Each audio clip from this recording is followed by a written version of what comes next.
बोलो सियावर रामचंद्र की, बोलो सियावर रामचंद्र की, बोलो सियावर रामचंद्र की। हर हर महादेव। मंच पर उपस्थित सभी मुझसे बड़े, सभी बहुत ही शिक्षित, गुणवान और सामने जितने भी लोग बैठे हैं, ऑलमोस्ट शायद कुछ मुझसे छोटे होंगे, बाकी सभी बड़े हैं, तो सबको मैं शीश झुका करके बहुत बहुत बहुत नमस्कार करती हूँ।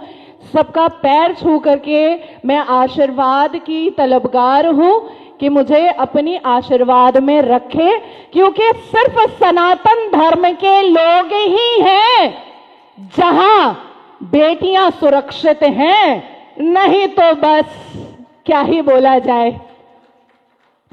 मैं बहुत भाग्यशाली हूं कि आज मंच पर इंद्रेश जी हैं। उनको शायद याद होगा कि 3 तलाक के हिस्टोरिकल जजमेंट के बाद इंद्रेश जी बहुत आशीर्वाद दिए थे मुझे। नागपुर में उनसे मेरी मुलाकात हुई थी और आज काफी सालों के बाद हुई है, और उन्होंने कहा था you have done a good job बेटा। तो मुझे याद है, कहां से शुरू करूं कहां से खत्म करूं, लेकिन आज उन बातों को बोलूंगी और उस हिजाब को खोलूंगी जिसको लोग बहुत ज्यादा जानने की कोशिश तो नहीं करते हैं। हमारे सनातन धर्म में जो लोग श्रीमद् भगवत गीता के अध्याय पढ़ते हैं ना, वो बड़े खूबसूरत मिजाज के लोग होते हैं। वो सोचते हैं कि जिस गली जाना नहीं है उसका पता पूछ करके फायदा क्या है। तो मुझे लेकिन जो सिनेरियो भारत का हो रहा है, उस सिनेरियो को बताना बहुत ही ज्यादा जरूरी है। उससे पहले मैं चेतन जी की बहुत बहुत बहुत शुक्रगुजार हूँ। मेरे बड़े भाई साहब हैं गोयल भाई साहब की मैं बहुत बहुत शुक्रगुजार हूँ। वहां पर बैठे हुए भाई साहब हैं, उनकी मैं बहुत शुक्रगुजार हूँ। और कल रात 11:30 बजे मैंने गोयल भाई साहब को डिस्टर्ब किया है। इनके घर में भोजन करने चले गई थी रात में 11:30 बजे। तो सबका आशीर्वाद है मेरे साथ, और आज मैं यहाँ पर हूँ। और जिनकी याद में ये मंच सजा है, माता जी जो यहाँ पर बैठी हैं, वो भी मुझे अपने आशीर्वाद में, अपने छत्र छाया में रखें। बहुत अच्छा लगा मुझे यहाँ आकर के। अब बताते हैं कि क्या जानना जरूरी है हम सबको।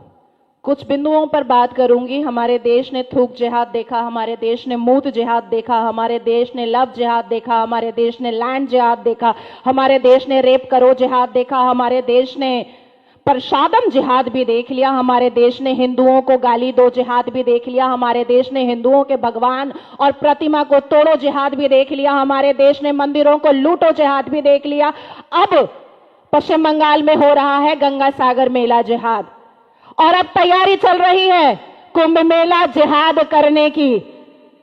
हमने, यह भारत के सनातनियों ने कभी कहा कि मक्का जाने दो, वहां पर रेड़ियां लगाने दो, मदीना मुनव्वरा जाने दो, हमें वहां पर दुकानें खोलने दो, अजमेर शरीफ जाने दो, हमें वहां पर लुबान और अगरबत्ती और मां और देवियों की मूर्तियों की दुकान खोलने दो। जब नहीं कहा तो कुंभ मेला में तुम्हारा क्या काम? क्या काम है तुम्हारा कुंभ मेला में?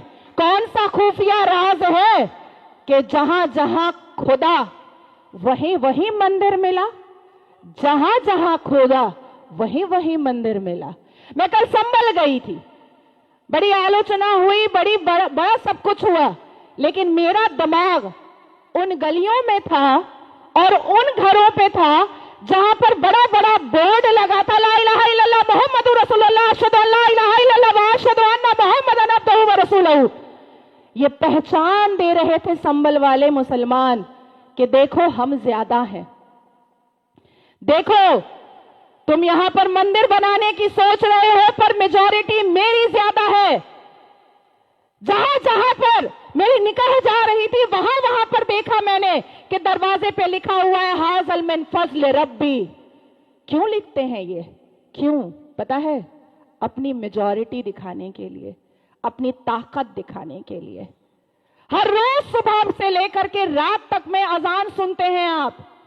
अब तो चलो अच्छा है, कि देर आए दुरुस्त आए, आलोचना कर पा रहे हैं, प्लेटफॉर्म सज रहे हैं, मंचे सज रही हैं कि हम कह पाते हैं कि आपको बहुत सारे गंगा जमनी तहजीब का चूरन खिलाया गया है। सुबह सुबह आंख खोलते ही जब हम अजान सुनते हैं, अल्लाहु अकबर अल्लाहु अकबर अल्लाहु अकबर अल्लाहु अकबर, अशहदु अल्ला इलाहा अशहदु अल्ला इलाहा, हय्या अलल फलाह हय्या अलल फलाह हय्या अलल फलाह हय्या अलल फलाह, अल्लाहु अकबर। इसका अर्थ समझते हैं? अर्थ समझते हैं?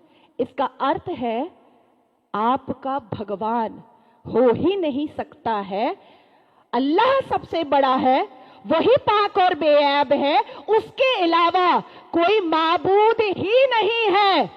तो पिछले 77-76 साल से मुसलमान आपको समझा रहे थे कि आपके भगवान तो कुछ है ही नहीं, सिर्फ अल्लाह और आका ही सब कुछ है, पर आपको बात समझ में नहीं आ रही थी, आपको बात समझ में नहीं आ रही थी। उन संतों और महंतों का साथ जिन्होंने राम मंदिर के लिए छाती पर गोलियां खाई थी, अगर भारत का 82.7% सनातनी उसी वक्त अयोध्या के लिए कूच कर जाता, अयोध्या के लिए रवाना हो जाता, पूरा देश खाली हो जाता और पूरे सनातनी और हिंदू अगर अयोध्या के सामने खड़े हो जाते, तो हमें इतने वर्षों का इंतजार न करना पड़ता भगवान राम की प्राण प्रतिष्ठा के लिए। वीर भगत सिंह फांसी पर लटकते रहे, सावरकर जी को बुरा बोला जाता रहा, सरदार पटेल जी के हक को छीना जाता रहा, बिनोय बादल दिनेश छाती पर गोलियां खाते रहे, लेकिन हिंदू चुप चुप।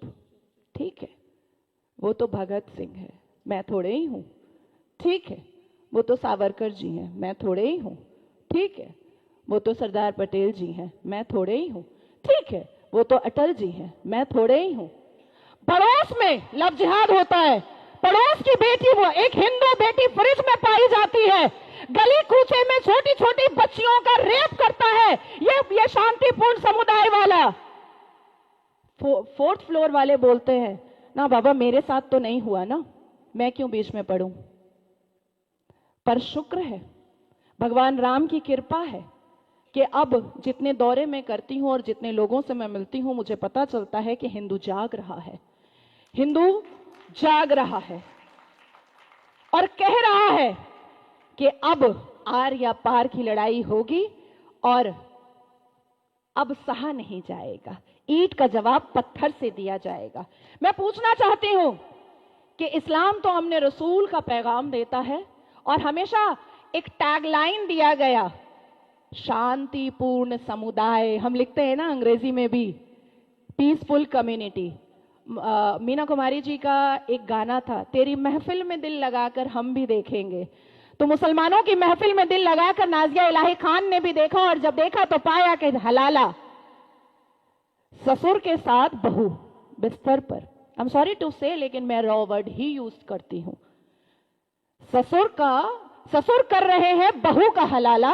और सनातन धर्म में मैंने कल देखा कि कैसे बहू बेटी की तरह खाना परोस रही थी।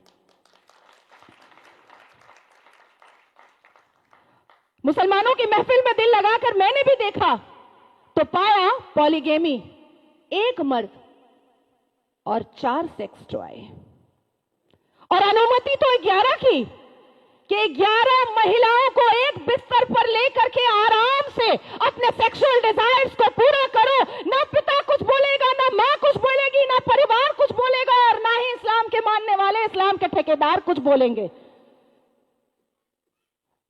इस महफिल में दिल लगाकर मैंने भी देखा और पाया निकाह मुत्ता, टेम्पररी सेक्सुअल मैरिज। कुछ समय के लिए एक शादी में गई, एक आयोजन में गई, कोई लड़की मुसलमान बेटी, और वहां पर किसी शादीशुदा अधेड़ मर्द को एक चहचहाती हुई, एक उछलती कूदती हुई मुसलमान बेटी पसंद आ गई और कह दिया अब्बा जान को कि ये लो 5 लाख रुपए और 1 हफ्ते के लिए अपनी बेटी दे देना। कॉन्ट्रैक्ट होता है, कॉन्ट्रैक्ट। हमने रजाकार के आखिरी मुखबिर असदुद्दीन अवैसी को सुना होगा कि निकाह इज अ कॉन्ट्रैक्ट मैरिज। हमारा विवाह नहीं होता, हम साथ वचन नहीं लेते, ना आगे पति फेरे लेता है, ना पीछे पत्नी फेरे लेती है। हमारा तो कॉन्ट्रैक्ट होता है, हम तो एक डील में आते हैं।